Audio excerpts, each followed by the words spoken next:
60 hari sebelum Ramadan, Nabi sudah minta dengan Allah, ya Allah, mula dan lipat gali gandakanlah keberkatan di dalam kehidupan aku, dalam setiap kehidupan aku, bermula daripada Rejab ini.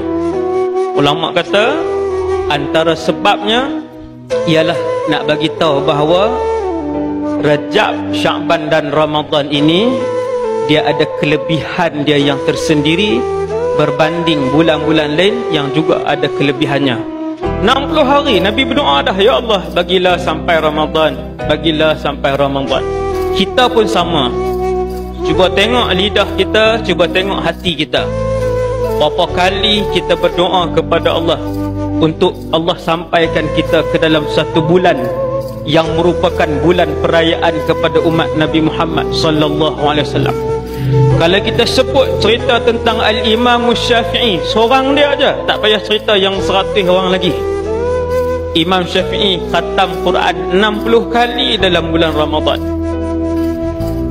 1,5 bilion umat Islam hari ini, tak ada seorang pun yang saya rasa boleh mencapai tahap ni. Ramai orang Islam tapi tak seorang pun boleh sampai.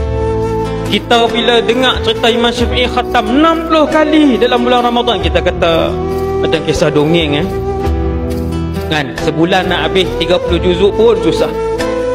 Bulan. Jadi keberkatan ni lah, keberkatan masa, keberkatan keluarga, keberkatan anak-anak, keberkatan ringgit, keberkatan kehidupan, inilah yang diajar oleh Rasulullah sallallahu alaihi wasallam.